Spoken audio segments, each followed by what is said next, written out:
Les événements Destination Canada 2025 reviennent pour la session de novembre. Cette fois-ci, ça concerne le domaine de l'éducation. Donc, si tu es un enseignant, si tu es du corps enseignant, que ce soit enseignant du maternel, du primaire, du secondaire ou de l'université, cet événement te concerne. Surtout si tu souhaites immigrer au Canada pour exercer ton métier d'enseignant. Parce que Destination Canada 2025, session de novembre, reviennent pour un autre événement. Alors, avant qu'on commence, c'est quoi d'abord Destination Canada? Donc, Destination Canada Éducation, pour cette session-ci, c'est un événement organisé par le gouvernement du Canada. Il permet aux enseignants, éducateurs et professionnels de l'éducation de découvrir les opportunités d'emploi et de formation. Donc, pendant la session de Destination Canada, vous allez discuter directement avec les responsables des écoles, des garderies, des centres éducatifs canadiens. Vous allez découvrir les programmes d'immigration qui permettent de travailler légalement au Canada. Donc ça, c'est dans le cadre de ceux qui sont éducateurs. Donc, ce n'est pas pour tout le monde. Donc, Destination Canada, cette session de novembre qui se tiendra, comme on a dit ici, le 20, 21 et 22 novembre, ça concerne le domaine de l'éducation. Donc, tout le corps enseignant en général qui souhaite immigrer au Canada pour exercer cette profession-là. Donc, durant cet événement, vous allez échanger avec des employeurs canadiens et postuler directement à leurs offres d'emploi. Ça veut dire que forcément, il y aura des écoles, des centres qui vont recruter des enseignants directement pendant l'événement. Donc, vous allez également suivre une conférence sur l'enseignement et la petite enfance et la vie au Canada. Donc, on va vous expliquer un peu comment ça fonctionne l'enseignement au niveau du Canada. Donc, il faut déjà vous rappeler que l'enseignement au niveau du Canada est régulé. Donc, il vous faut une autorisation pour enseigner. Et du coup, ça a été, la dernière fois, ça a été un grand blocage pour ceux qui avaient postulé aux offres de Destination Canada de la session de février, parce que les personnes n'arrivaient pas à comprendre en fait que quand tu es enseignant, quand tu es dans le domaine de la santé ou les domaines sensibles au Canada, tu dois forcément avoir une autorisation. Donc, durant l'événement, vous aurez l'occasion de découvrir tout cela. Donc, vous allez suivre des conférences sur l'enseignement et la petite enfance et la vie au Canada. Vous allez comprendre les démarches pour faire reconnaître votre diplôme ou votre expérience d'enseignant. Donc ça, c'est le plus important afin d'obtenir, parce que vous pouvez être recruté, mais si vous n'avez pas l'agrément du corps enseignant au niveau du Canada, vous n'allez pas pouvoir exercer. Vous allez également échanger avec des représentants des provinces francophones pour mieux connaître leurs besoins. Donc je rappelle que si vous soyez au Cameroun, en Côte d'Ivoire, au Bénin, au Togo, Mali, au Sénégal, peu importe, tant que le pays est un pays francophone, vous pouvez participer. Donc, en plus de ça, il y aura des responsables d'écoles, de garderies, d'éducatifs canadiens qui recrutent pendant l'événement. Donc, c'est une double opportunité. Donc, l'événement de Destination Canada, c'est une occasion, en fait, pour vous, si je veux me résumer, de pouvoir comprendre comment est-ce qu'en tant qu'enseignant, je peux immigrer au Canada. Parce que pour immigrer au Canada et exercer, il faut déjà savoir qu'il faut l'autorisation déjà pour exercer. Donc, il faut un agrément pour exercer en tant qu'enseignant. Donc, du coup, l'événement, les recruteurs sont en ligne. Ils viennent vous expliquer, ok, voici comment se passe l'enseignement au Canada, voici ce qu'il faut faire pour travailler au Canada en tant qu'enseignant, et voici l'agrément que vous devez avoir, voici comment est-ce que vous pouvez l'obtenir. Et en plus, donc, voici les différents recruteurs actuellement qui recrutent dans le domaine de l'enseignement au Canada. Maintenant, quand est-ce que se déroulent ces événements? On a dit que c'est le 20, 21 et 22 novembre. Donc, ça se passe le 20, le 21, 22 novembre, mais vous devez vous inscrire. La date limite d'inscription, c'est le 2 novembre. On a la date limite 2 novembre à 17h59. Donc, ça veut dire que vous devez vous inscrire avant le 2 novembre si vous souhaitez participer au 20, 21 et 22 novembre de ces événements-là. Donc, durant ces 3 jours-là, vous pourrez échanger avec les employeurs, suivre les conférences et tout. Maintenant, à qui s'adresse le forum? Le Salon de Destination Canada Éducation 2025 s'adresse à toutes les personnes du domaine de l'éducation qui souhaitent vivre et travailler au Canada, en dehors du Québec, notamment les enseignants du primaire, du secondaire, la maternelle, la terminale, les enseignants de français, les éducateurs et éducatrices en petite enfance, donc l'école maternelle et tout ça, les candidats francophones ou bilingues intéressés par les opportunités d'emploi et d'immigration au Canada, que vous soyez en Afrique de l'Ouest, Bénin, en Afrique centrale ou encore, voilà. Vous pouvez participer directement en ligne depuis votre téléphone ou votre ordinateur connecté à Internet. Voilà maintenant. Quels sont les avantages pour les participants? En participant au forum dont vous allez bénéficier, vous allez rencontrer les décideurs, donc échanger avec des représentants et des responsables de l'immigration pour avoir des réponses claires à toutes les questions. Des opportunités concrètes d'emploi. Vous allez discuter directement avec les employeurs qui recherchent activement les talents et proposer des postes. Donc ça veut dire que durant l'événement, vous devez venir avec votre CV et lettre de motivation parce que vous allez devoir postuler aux différentes offres d'emploi.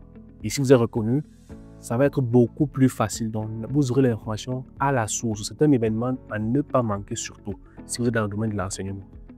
Maintenant, un accompagnement sur mesure pour immigrer. Donc, parce que lorsque vous allez soumettre, par exemple, votre dossier et que vous êtes retenu, c'est eux qui vont vous tenir les démarches à suivre. Donc, à ce niveau-ci, vous allez faire comme ça, à ce niveau-ci, vous allez faire comme ça. Et c'est même pour ça que la conférence est importante parce que pour éviter de vous faire arnaquer par les personnes qui vont vous dire j'ai le Monsieur du Canada, c'est important d'assister à ce genre d'événement-là.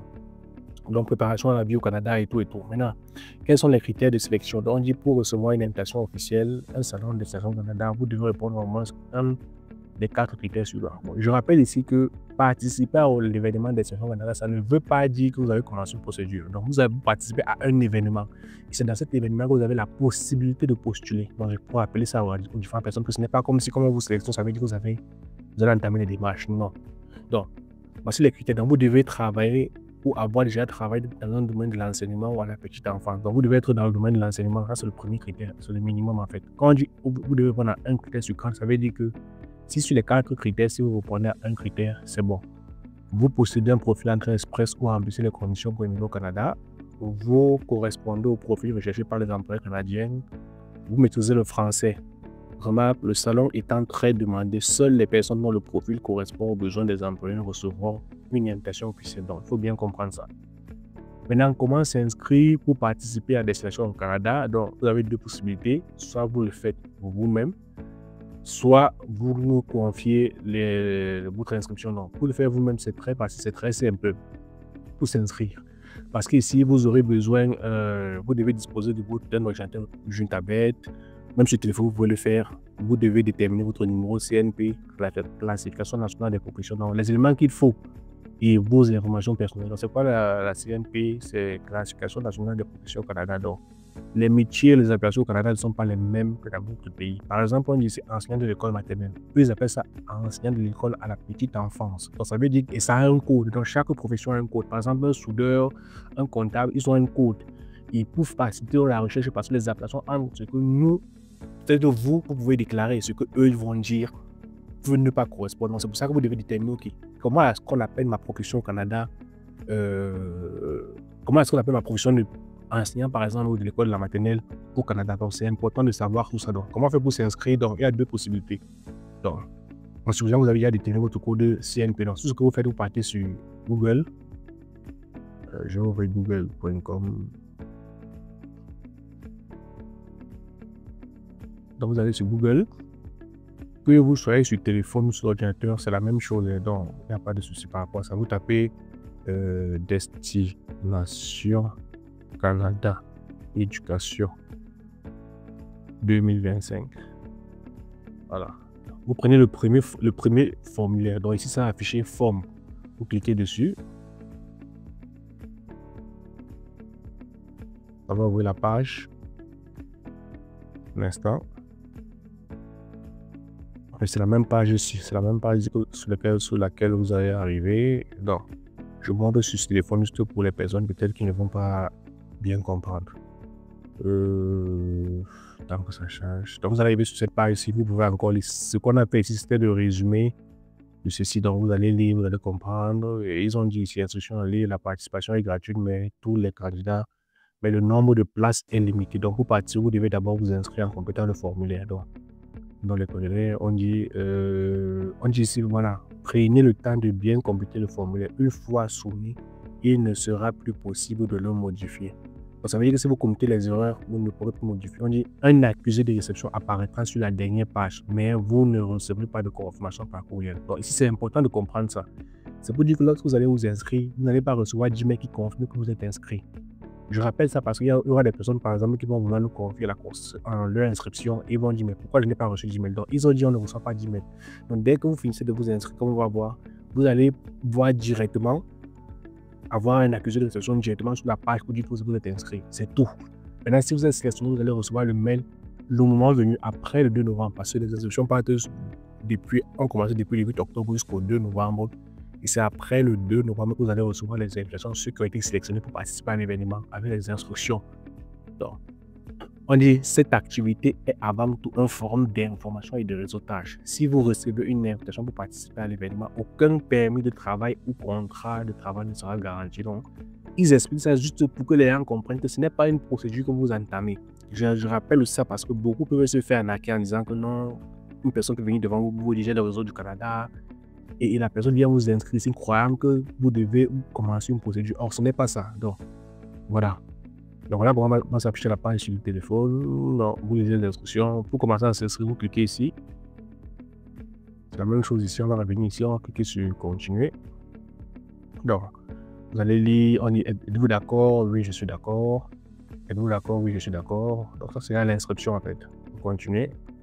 Avant de vous inscrire, vous devez connaître votre code de classification nationale des professions. Donc, vous devez absolument connaître ça. C'est pour ça que l'inscription est un peu technique. Donc, si vous souhaitez, c'est un peu ça, voilà. Donc, maintenant, vous cliquez sur continuer.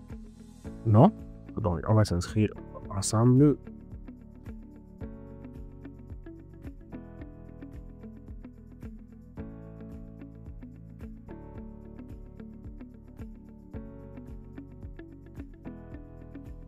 Date de naissance.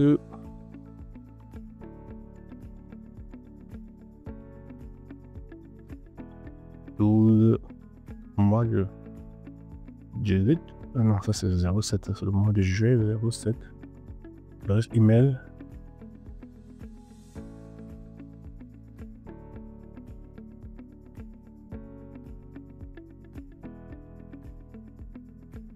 Adresse email. Donc, ici c'est prénom, le nom, tout votre nom, le prénom, l'année de naissance, l'adresse email, vous confirmez l'adresse email, vous rassurez que c'est correct parce que si vous ratez votre adresse email, vous ne pourrez plus modifier et vous n'allez pas recevoir le mail de confirmation. Donc, évitez les erreurs. Après, vous venez dire que c'est mon code de santé. Quelle est la langue de communication préférée? Le français. Pays de résidence, par exemple, le Cameroun. Dans la Côte d'Ivoire, mettez la Côte d'Ivoire. Voilà, le Cameroun. La ville de résidence. Le pays de citoyenneté. Donc, vous pouvez être par exemple en Côte d'Ivoire, mais vous êtes Camerounais. Donc, vous allez dire que ok, je réside en Côte d'Ivoire, ça c'est le pays de résidence. Mais ici, je suis Camerounais et je réside en pays de résidence, par exemple, ici. C'est là où vous vivez actuellement. Le pays de citoyenneté, c'est là où c'est votre nationalité réelle. Donc, par exemple, quelqu'un peut être résident à Côte d'Ivoire, mais il est de nationalité camerounaise. Donc, c'est citoyenneté camerounaise. On continue. Niveau de compétences linguistiques en français, bon, si vous avez fait toutes vos études en français, vous mettez élevé. Si vous avez fait toutes vos études en français, vous mettez élevé. Mais si vous êtes anglophone et que vous ne maîtrisez pas bien la langue, vous pouvez mettre modéré ou fort. Voilà.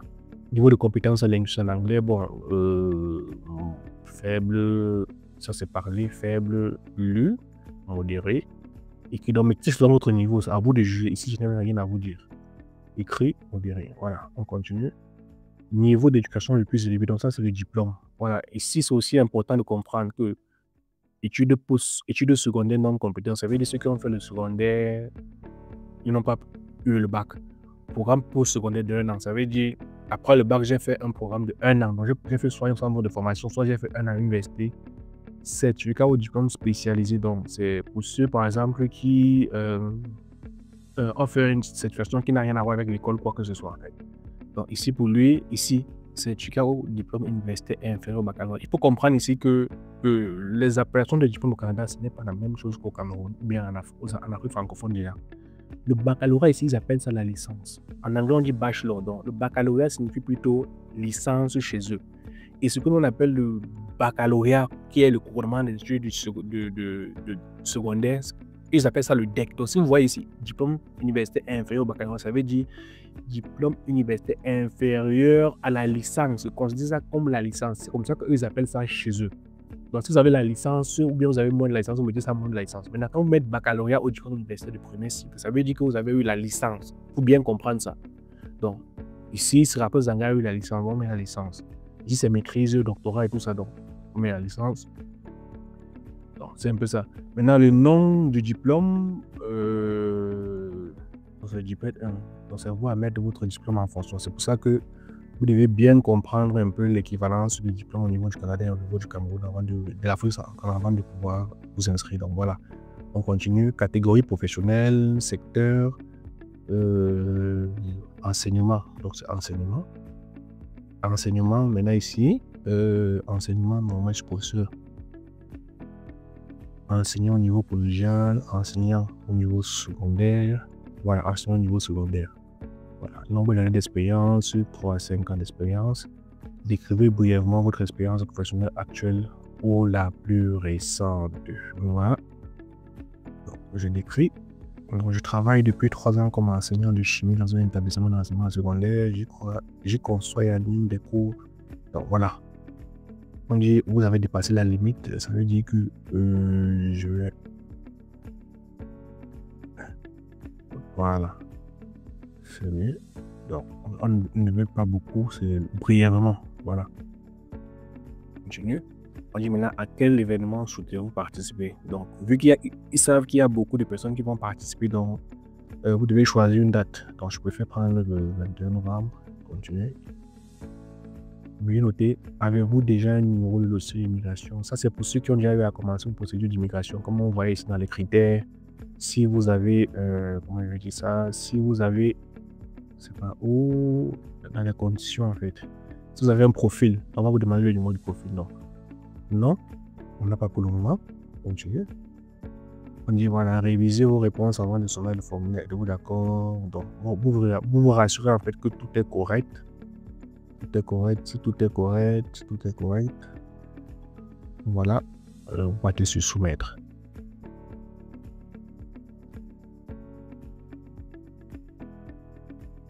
On dit, votre formulaire a été soumis, merci. Les candidats inscrits seront contactés à la fin de la période d'inscription. Ça veut dire après le 2 novembre. Après la clôture, vu que la date de mise c'est le 2 novembre, dans 16 jours. Ça dépend du jour que vous regardez cette vidéo là. Donc voilà, on dit il n'est pas nécessaire de compléter un nouveau formulaire. Donc voilà ce qui prouve que vous avez été inscrit, c'est tout. Vous n'allez pas recevoir de mail, rien d'autre. Bon, je tiens à préciser ça pour que les personnes ne viennent pas après dire que je fais comment pour me rassurer que j'ai été effectivement inscrit. Donc voilà le seul message qui confirme. Si vous avez votre adresse email correcte, si vous êtes sélectionné après la date de si vous êtes sélectionné, vous allez recevoir un mail qui va me donner OK, que vous avez été sélectionné. Donc voilà, c'est tout pour le moment. C'est comme ça qu'on fait pour s'inscrire à cette opportunité de Destination Canada. Merci, on se revoit dans de prochaines vidéos et abonnez-vous si vous n'êtes pas encore abonné à la chaîne.